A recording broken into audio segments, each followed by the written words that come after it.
নমস্কার। যুক্তি তর্ক সঙ্গে অর্কয়ে আপনাদের স্বাগত। আপনাদের সঙ্গে আমি অর্কপ্রভ সরকার। বিবিসি বাংলাকে দেয়া সাক্ষাৎকারে ডক্টর ইউনূস ভারত সম্পর্কে অনেকগুলো কথা বলেছেন ভারতের প্রধানমন্ত্রী নরেন্দ্র মোদী 7 মাস আগেই তার সঙ্গে কথা বলেছেন, সম্ভবত নতুন বছরের শুভেচ্ছাও জানিয়েছেন। ভারত এবং বাংলাদেশের সম্পর্ক দারুণ আছে, মজবুত আছে। দুদেশের সম্পর্ক মজবুত থাকাটাই স্বাভাবিক। মাঝে একটু মেঘ জমেছে, এখন মেঘ কেটে গেছে। দুর্দান্ত সম্পর্ক নাকি ভারতের সঙ্গে, এটা ইউনূস বলছেন। আর তার উপদেষ্টারা কি বলছেন? ভারতীয় আধিপত্যবাদ। ভারতের দালাল ছিলেন নাকি শেখ হাসিনা। ভারতের স্বার্থ বিগত 15.5 বছর ধরে সুরক্ষিত করার চেষ্টা করেছেন শেখ হাসিনা। ভারতের সঙ্গে যে সমস্ত দ্বিপাক্ষিক চুক্তি আছে সেই সব চুক্তির পুনর্মূল্যায়ন করবে অন্তর্বর্তী সরকার। এবং ইউনূস নিজে বলেছিলেন কিছুদিন আগে ভারতের সঙ্গে দ্বিপাক্ষিক সম্পর্ক সর্বকালীন তলানিতে এসে ঠেকেছে। তাহলে ইউনূসের এই বিলম্বিত বোধোদয়ের কারণ কি? হঠাৎ ভারতের সঙ্গে সুসম্পর্ক রয়েছে, সম্পর্ক এগিয়ে যাবে, কিছু মেঘ জমেছে সেই মেঘ কেটে যাবে, এইসব বলার কারণ কি? Here lies the catch. প্রথমে ইউনূস এবং তার জঙ্গি সহযোগীরা খুব তোড়পেছিলেন। ভারতকে দেখে নেব, আমাদের নতুন মিত্র পাকিস্তান আছে, চীন আছে, ভারত কি করবে সব দেখে নেব। ভারতীয় পণ্য পণ্য হলো, বিএনপি জামাত ছাত্ররা ভারতীয় আধিপত্যবাদের বিরুদ্ধে সরব হলো, অনেক বেশি খরচ করে বাংলাদেশ থেকে পণ্য আমদানির চেষ্টা হলো। কিন্তু আমরা কি করলাম? বাংলাদেশের সাধারণ মানুষ যাতে বিপদের মুখে না পড়েন সেই জন্য ভারত চালও সরবরাহ করে গেল। যা যা জিনিস তারা সরবরাহ করতো সেগুলো এখনো অক্ষুণ্ণ আছে। 50,000 মেট্রিক টন চাল ভারত থেকে যাবে বাংলাদেশে, দ্বিতীয় শিপমেন্ট খুব শীঘ্রই যাবে। এবার পাকিস্তান থেকে ওরা 50,000 মেট্রিক টন চাল দিচ্ছে। আচ্ছা, বাংলাদেশের যাবতীয় মোটর পার্টস ভারত থেকে আসে, ওষুধের কাঁচামাল ভারত থেকে আসে, সিমেন্টের কাঁচামাল ভারত থেকে আসে, পেঁয়াজ সহ বহু নিত্য প্রয়োজনীয় জিনিস ভারত থেকে আসে। সকালবেলা ঘুম থেকে উঠে বাংলাদেশের মানুষ যে টুথপেস্ট ব্যবহার করেন সেটাও ভারত থেকে আসে। ভারত ও বাংলাদেশের 4,000 কিলোমিটারের উপর সীমান্ত আছে, জলসীমান্ত এবং স্থল সীমান্ত। তার মধ্যে পশ্চিমবঙ্গেই আছে 2,000 কিলোমিটারের বেশি। বাংলাদেশের সঙ্গে মায়ানমারের সীমান্ত আছে আর ভারতের সীমান্ত আছে। মায়ানমার সীমান্তে অস্থিরতা চলছে। আরাকান আর্মি ওই নাফ নদীতে টহল দিচ্ছে। সেন্ট মার্টিন দ্বীপ নিয়ে জটিলতা তৈরি হয়েছে। আরাকান আর্মি রোহিঙ্গাদের খেদাচ্ছে। ইতিমধ্যেই 10-11 লাখ রোহিঙ্গা কক্সবাজার সংলগ্ন উদ্বাস্তু শিবিরে এসছে। আরো রোহিঙ্গা আরাকান প্রদেশ থেকে বাংলাদেশে ঢুকবে। তাহলে বাংলাদেশের মায়ানমার সীমান্তে অস্থিরতা আছে। আর ভারতের বিরুদ্ধে বাংলাদেশের উপদেষ্টারা, ছাত্ররা, জামাত, বিএনপির একটা অংশ লাগাতার অপপ্রচার চালাচ্ছে। বিজেপিকে দেখা গেছে সর্ষের ক্ষেতের মধ্যে তারা বাংকার করছে। বাংলাদেশি দুষ্কৃতীরা বিএসএফ এর উপর হামলা চালিয়েছে, বিএসএফ রিটালিয়েট করেছে, এগুলো আমরা দেখেছি। আইএসআই ডিজি বাংলাদেশ ঘুরে গেছেন। চিকেন নেকের অদূরে লালমনিহাটে বাংলাদেশ বিমান বাহিনীর একটা পরিত্যক্ত এয়ার স্ট্রিপ আছে, সেটাকে রিনোভেট করে পাকিস্তান থেকে যুদ্ধ বিমান কিনে সেখানে নাকি মোতায়েন করা হবে। ঢাকায় পাকিস্তান হাই কমিশনের সক্রিয়তা আমাদের নজর এড়ায়নি। জসিমউদ্দিন রহমানির মতো আন্তর্জাতিক জঙ্গিকে বাংলাদেশের অন্তর্বর্তী সরকার মুক্তি দিয়েছে। তিনি প্রকাশ্যে চিকেন নেক আক্রমণের হুমকি দিচ্ছে। চিন্ময় প্রভুকে বিনা বিচারে জেলবন্দি করে রাখা হয়েছে। একটা ইস্কন ধর, দৈরা দৈরা জবাই কর স্লোগান উঠছে। জোর করে সনাতনীদের ধর্মান্তরিত করার অভিযোগ উঠছে, ইসকনকে জঙ্গি সংগঠন হিসাবে দেখে দেওয়ার চেষ্টা হচ্ছে, সর্বত্র একটা ভারত বিরোধিতার বাতাবরণ তৈরি হয়েছে এবং তাতে ইউনূস সঙ্গত করেছিলেন। কিন্তু এখন ইউনূসের গলায় একটু ভিন্ন সুর। কিন্তু এই লোকটাকে তো আমরা বিশ্বাস করি না। ওই যে কথা আছে না বাংলায়, দুরাত্মার ছলের অভাব হয় না। ইউনূসের আবার নতুন কোন কৌশল আছে কিনা সেটা আমাদের যাচ করতে হবে। দেখুন, বাংলাদেশের সঙ্গে আমরা তো সম্পর্ক মজবুত করতে চাই, সোনালী অধ্যায় রচনা করতে চাই, এবং বাংলাদেশের সাধারণ মানুষের প্রতি আমাদের কোনো রকম অসুয়া নেই। ইউনূস দাবি করছেন সম্পর্ক নাকি দারুণ আছে, তাহলে ভারতবর্ষ ভিসা রেস্ট্রিক্ট করেছে কেন? এই যে ওমানের মাস্কাটে ইন্ডিয়ান ওশান কনফারেন্স হলো, তাদের জয়শঙ্কর পরিষ্কার বলে দিলেন যে তার কাউন্টার পার্ট তৌহিদ হোসেনকে বাংলাদেশকে ঠিক করতে হবে তাহলে ভারতের সঙ্গে কিরকম সম্পর্ক চান।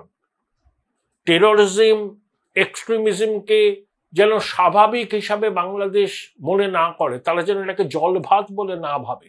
কারণ অন্তর্বর্তী সরকার পাকিস্তানে কোলে উঠে নাচছে তো, আর পাকিস্তান টেররিস্ট স্টেট, তারা বাংলাদেশের মাটিকে ব্যবহার করে ভারতে নাশকতা চালাতে চায়।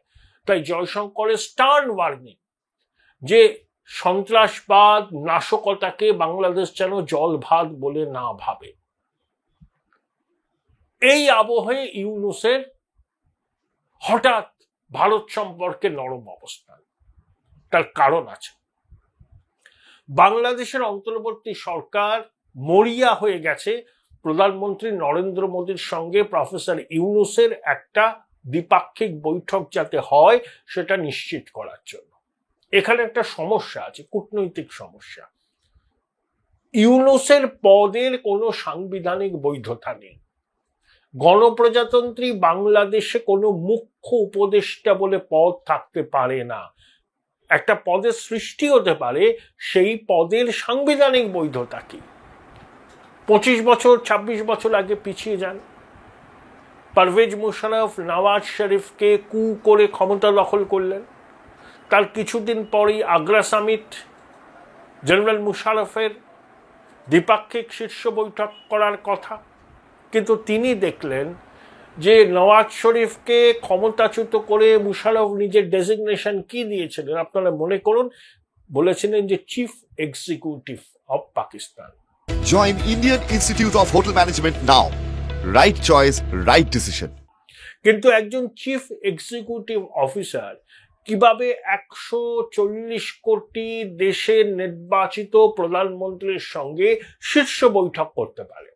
মুশারফ সেটা বুঝেছিলেন, তাই রাতারাতি নিজেকে প্রেসিডেন্ট পদে উন্নীত করেছিলেন।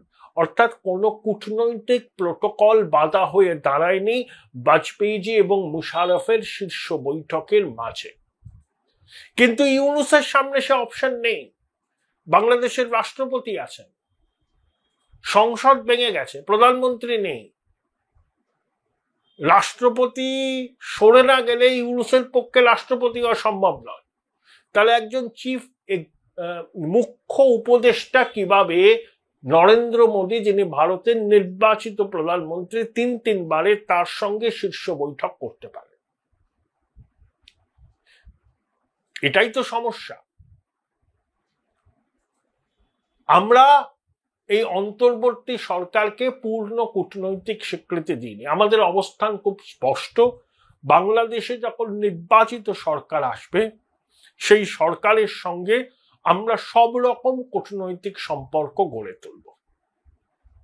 তারপর ডোনাল্ড ট্রাম্প যেভাবে বলেছেন যে বাংলাদেশের বিষয়টা তিনি নরেন্দ্র মোদীর উপরই ছেড়ে দিয়েছেন। অনেকে বলছেন বাংলাদেশ কি আমেরিকার অংশ? ডোনাল্ড ট্রাম্পের কোন অধিকারে নরেন্দ্র মোদীকে বাংলাদেশকে দেখতে বলেন?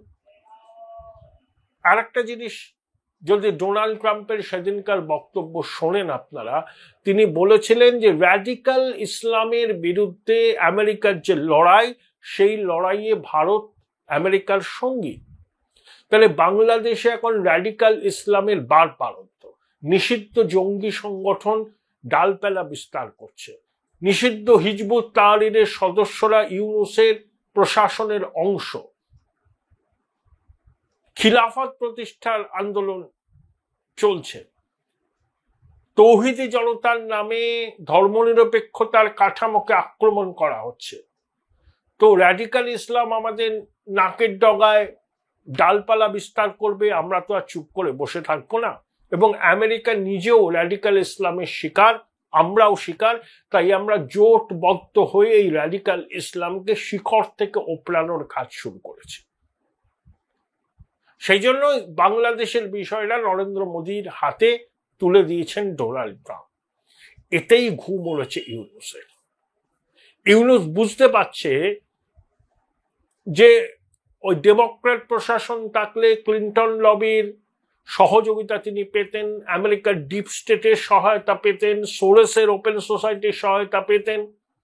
ডোনাল্ড ট্রাম্প ইতিমধ্যে বলেছেন 21 আর $29 million enhancing strengthening the political landscape of Bangladesh তার জন্য খরচ হয়েছে। একটা অখ্যাত প্রতিষ্ঠান, যার 2জন মাত্র লোক তারা এই টাকাটা পেয়েছে। এই টাকায় কি হয়েছে? এই টাকায় পাঠচক্র করা হয়েছে,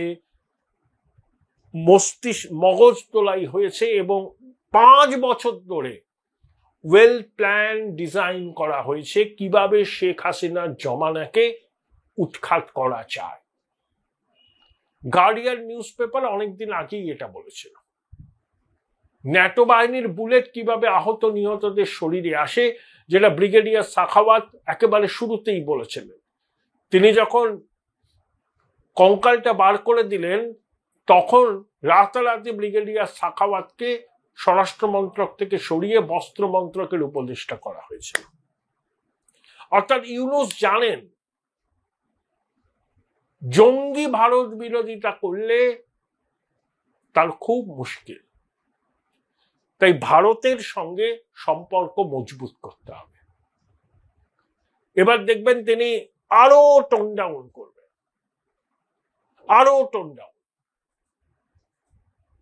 একদিকে আমেরিকা, একদিকে ভারত। চীন ব্যবসা করে, চীন কিন্তু বাংলাদেশের অভ্যন্তরীণ রাজনীতিতে হস্তক্ষেপ করবে না। তার কারণ চীনের নিজস্ব অর্থনৈতিক অবস্থা খুব একটা ভালো নয়। তারপরে আমেরিকার সঙ্গে ট্যারিফ ওয়ার, সেটা নিয়েই চীন ব্যস্ত। 11 জনের প্রতিনিধি দল চীন সফর করছেন বাংলাদেশ থেকে। তারা চীনের কিছু লোকের সঙ্গে দেখা করবেন, আগেও করেছিল, সেটা কিছু না। চীন সঙ্গে বাংলাদেশের সম্পর্ক আগেও ছিল, এখনো আছে, ভবিষ্যতেও থাকবে, থাকতেই পারে। কিন্তু চীনকে ঢাল করে ভারত বিরোধিতার যে রাস্তা ইউনূস নিয়েছে সেটা সফল হবে না, ও বুঝতে পেরেছে। সেই জন্যই ওর সুর বদল। এবং আমরাও বলে রাখছি, এই ইউনূসের 20 দাঁত ভেঙে দেওয়া হবে। বাংলাদেশের মাটি থেকে ভারত বিরোধী রেটরিক যতদিন না বন্ধ হচ্ছে, যতদিন যে উপদেষ্টা ভারতের পূর্ব এবং উত্তর পূর্ব রাজ্যগুলোকে বাংলাদেশের অংশ বলে চিহ্নিত করে একটা নতুন ম্যাপ তৈরি করে বলেছিলেন যে নতুন মানচিত্র, নতুন বন্দোবস্ত, সেই উপদেষ্টা এখনো স্বপদে বহাল রয়েছে। ইউনূসের সমর্থন ছাড়া এগুলো হয়নি। এখন যতই মিষ্টি মিষ্টি করে শুধু ইউনূস ভারতের সঙ্গে বন্ধুত্বের হাত বাড়ান না কেন, ন্যাড়া কবার বেলতলা চায়। বাংলাদেশের সঙ্গে আমরা সম্পর্কের সোনালী অধ্যায় চাই, কিন্তু তার শর্ত এই: ধর্মীয় সংখ্যালঘুদের নিরাপত্তা, ভারত বিরোধী জিগির বন্ধ করা, সীমান্তে বাংলাদেশি অনুপ্রবেশ রোধ করা এবং বাংলাদেশের মাটি থেকে ভারত বিরোধী জঙ্গি কার্যকলাপের পরিকাঠামো ধ্বংস করা।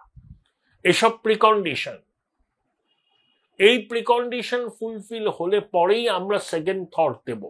ততদিন পর্যন্ত একটা কাজ চালানো গোছের সম্পর্ক থাকবে। আর অসাংবিধানিক অনির্বাচিত সরকারের সঙ্গে ভারত সরকার পূর্ণ কূটনৈতিক সম্পর্ক তৈরি করবে না। যখন বাংলাদেশে নির্বাচনের মাধ্যমে একটা সরকার আসবে, সে সরকার যে দলেরই হোক না কেন, সেই সরকারের পিছনে মানুষের সমর্থন থাকবে, সেই সরকারের সঙ্গে ভারত পূর্ণ কূটনৈতিক সম্পর্ক স্থাপন করবে। যতই ইউনূস ভারতের দিকে বন্ধুত্বের হাত বাড়ান না কেন, আমরা এই সুদী বৃদ্ধের কথাকে বিশ্বাস করার জায়গায় নেই।